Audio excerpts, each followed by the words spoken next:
Voilà, avant de parler de Dominique Strauss-Kahn, comme je vous le disais tout à l'heure, je vous propose de retrouver Jean-Louis Bruguière, l'ancien juge antiterroriste. Nous sommes en ligne avec lui depuis sa résidence dans le sud de la France. Bonsoir, merci de répondre à nos questions. Aujourd'hui, voilà, on va le retrouver. Voilà, donc impossible d'avoir la liaison. Merci beaucoup. On va retrouver donc Michel Taubman pour son livre Le roman vrai de Dominique Strauss-Kahn. Donc il n'est pas arrivé. Que se passe-t-il ? Voilà, Jean-Louis Bruguière. Bonsoir Jean-Louis Bruguière, merci d'être avec nous. On va passer d'un sujet à l'autre. Et donc, on retrouve cette question d'Al-Qaïda qui confirme aujourd'hui la disparition de Ben Laden. C'est une confirmation qui est une forme de cadeau pour Barack Obama. Ça légitime sa décision de ne pas publier la photo de Ben Laden mort. Oui, en tout cas, oui, vous avez raison de dire que c'est un cadeau. En tout cas, il n'y a plus de débat. Et ça ne nécessite pas pour lui d'apporter des preuves, et notamment des photos qui étaient incontestablement gênantes. Enfin, en termes, le risque évalué, c'était un risque d'utilisation à des fins de propagande de cette photo, dont on nous dit effectivement qu'elle comporte un visage tuméfié. Bon, on imagine ce que peut être un corps après un assaut de ce genre. Voilà. Donc une bonne décision de Barack Obama, mais qu'est-ce qu'elle veut dire cette confirmation ? Lorsque Bernard Squarcini, le numéro 2 du service des renseignements français, dit que la France est numéro 2 dans la liste justement des cibles d'Al-Qaïda, il a raison ? Voilà, je rectifie un petit peu. Oui, pardon. Monsieur Squarcini est le numéro 1 du contre-espionnage et du contre-terrorisme, et il dit, je crois à juste titre, que la France est le numéro 2. Je pense que c'est pas nouveau, ça date en grande partie de 2007, l'époque de l'allégeance du GSPC, groupe salafiste pour la prédication et le combat à Al-Qaïda, qui a donné Al-Qaïda l'AQMI, au Maghreb islamique. Et aujourd'hui, on le voit bien, donc avec l'activisme et le regain d'activité, en tout cas de l'AQMI dans la zone du Sahel,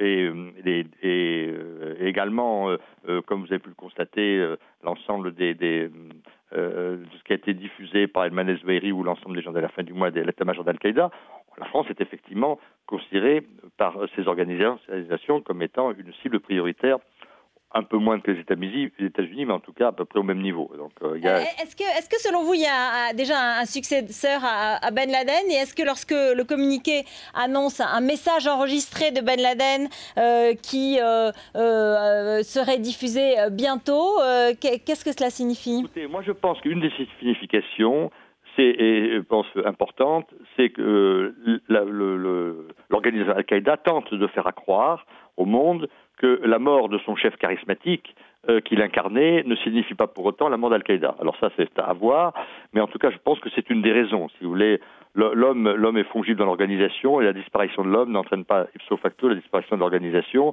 C'est ce qu'ils tentent d'accréditer comme thèse. Je pense que c'est ça la raison, parce qu'ils n'ont aucune raison, finalement, parce qu'ils n'ont pas pu ne pas mesurer d'une certaine façon le cadeau qu'ils faisaient à leurs ennemis en avalisant et en officialisant la mort de leur chef. Merci beaucoup donc pour ces commentaires, Jean-Louis Bruguière, donc ancien juge antiterroriste, bien sûr, sur cette revendication par Al-Qaïda, donc de cette confirmation, par Al-Qaïda de la mort de Ben Laden. Nous revenons à la politique française et je vous le disais, on va parler de Dominique Strauss-Kahn. Bonsoir Michel Taubman. Bonsoir. Vous venez de publier Le roman vrai de Dominique Strauss-Kahn aux éditions du Moment. Vous avez travaillé pendant 2 ans, vous avez rencontré 65 témoins de sa vie. Vous l'avez rencontré, vous avez rencontré son épouse Anne Sinclair.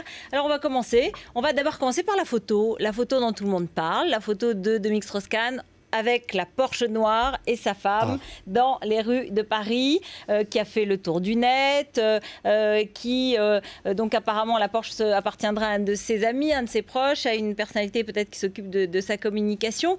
En quoi ça représente, en quoi ça peut parler de Dominique Strauss-Kahn, cette photo ? En quoi est-ce qu'elle est révélatrice ou bien d'un mode de vie ou au contraire un hasard complet, une faute de communication de la part d'un candidat qui se prépare? Je vais vous dire, elle est révélatrice de deux choses. Elle est révélatrice quand même d'abord, je pense, d'un climat un peu inquisitorial de la part de nos confrères, et donc de nous-mêmes. Hein. C'est-à-dire qu'on traque le moindre geste, la moindre erreur, la moindre faute, etc. Et c'est vrai qu'on ne peut pas réduire la politique à une image et à une erreur, un faux pas, etc. Et c'est une erreur. Dominique Strauss-Kahn a tout à fait le droit de monter dans la Porsche d'un ami. En plus, cette Porsche ne lui appartient pas. Donc, qu'est-ce que ça révèle? Ça révèle qu'il a un ami qui a une Porsche. Ça révèle autre chose aussi, quand même. Ça révèle que Dominique Strauss-Kahn ne fait pas très attention à son image. Et ça, c'est très curieux, pour les gens qui ne le connaissent pas. Ça l'est moins pour moi qui ai travaillé sur Dominique Strauss-Kahn pendant 2 ans, c'est que pour quelqu'un dont on a l'impression que la communication est prise en charge, et à juste titre, par une grosse boîte de com, dont l'impression que chaque geste est calculé, etc., c'est aussi quelqu'un qui fait pas très attention finalement, qui se laisse vivre, qui est transparent, qui n'est pas machiavélique, et qui, dans sa vie, a accumulé beaucoup de maladresse, que je montre dans mon livre. Par exemple, il y a un chapitre qui s'intitule « L'insoutenable légèreté de Dominique », où je montre que, par exemple, aussi bien sur l'affaire de l'AMNEF, aussi bien sur les relations avec les femmes, Dominique Strauss-Kahn ne fait pas preuve toujours de la prudence élémentaire dont font preuve d'autres hommes politiques. Voilà, donc vous retournez l'argument et vous dites finalement ça montre sa sincérité et d'une certaine façon presque sa désinvolture, mais en même temps son naturel. Ben écoutez, oui. Il est à la fois, il est désinvolte, il est naturel. En tout cas, il est naturel. Attendez, sur la question de la Porsche, il est d'un naturel incroyable et désarmant. C'est-à-dire qu'il aurait peut-être pu faire un peu plus attention à regarder s'il était suivi ou pas et photographié ou pas. Voilà. À part ça, franchement, c'est pas très très grave. L'autre question que tout le monde se pose, c'est est-ce que c'est un homme de gauche? Est-ce que c'est un homme vraiment de gauche?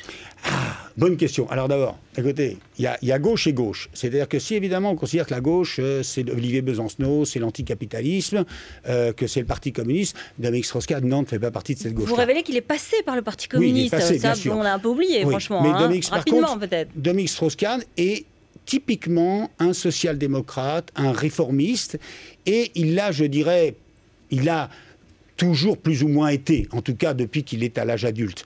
Il est issu alors d'une famille très socialiste, père militant socialiste, candidat socialiste, grand-père, alors un grand-père adorateur de Léon Blum.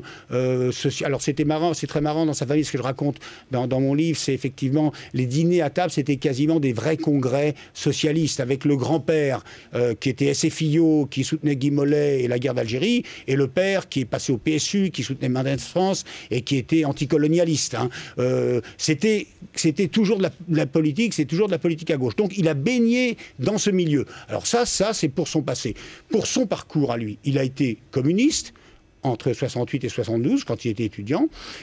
Il était communiste peut-être par réformisme, par anti-gauchisme, mais il était communiste. Il a même soutenu l'intervention soviétique en Tchécoslovaquie. Et ensuite, il entre au PS par la porte de gauche, par le CRS, qui était à l'époque le courant marxiste, le courant de Jean-Pierre Chevènement. Et puis, il suit l'évolution finalement des autres socialistes et il se situe progressivement au centre du Parti socialiste, et il affirme une cohérence social-démocrate. Voilà. Aujourd'hui, alors l'autre cliché, l'autre question, il est plus à l'aise dans les palais nationaux, dans les palais des grandes administrations, dans les avions et dans les grands bâtiments officiels que sur le terrain. Écoutez, le problème, c'est, je dirais, il est les deux. C'est-à-dire, je crois qu'il est à l'aise partout. C'est quelqu'un qui est à l'aise partout, il est à l'aise avec les gens du CAC 40, il est à l'aise avec les patrons, mais il est à l'aise aussi à Sarcelles, il est à l'aise aussi sur les marchés. Je l'ai suivi en tant que journaliste, j'ai suivi la campagne des primaires, et je raconte d'ailleurs un souvenir personnel d'une visite de Dominique Strauss-Kahn pendant la primaire de 2006 à l'usine Reynolds qui fermait, qui était délocalisée donc en 2006. Alors là, c'est Strauss-Kahn au fond de la piscine. Hein. Il est sur le point d'être battu par Ségolène Royal, et il va dans une usine, et il est lui-même. C'est-à-dire, quand il va dans une usine, il ne se met pas en bleu chauffe. Hein, il se met pas en bleu chauffe. Il y va avec un blouson élégant, etc. Et il parle le langage social-démocrate. C'est-à-dire, il leur dit pas les gars. Il leur dit, vous ne peut rien faire contre la mondialisation. On ne peut pas empêcher les délocalisations, mais on doit reconnaître reconvertir les emplois. Donc il tient un discours de vérité. Alors il est à l'aise avec les ouvriers, il est à l'aise à Sarcelles. Juste un tout petit mot, parce qu'on voyait une photo avec Anne Sinclair. En un mot, il nous reste 10 secondes. Oui. On voyait la photo de son mariage avec Anne Sinclair qui est dans votre livre.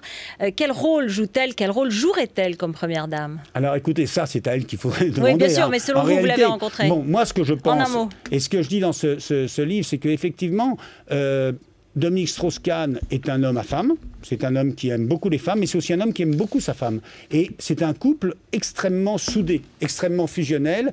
Et elle est, je pense, sa première conseillère. C'est-à-dire, elle est la personne avec qui il discute en permanence et il discute de tout. Merci beaucoup. Le roman vrai de Dominique Strauss-Kahn aux éditions du Moment, Michel Taubman. C'est le 20h de Marc Hauteman tout de suite, bien sûr.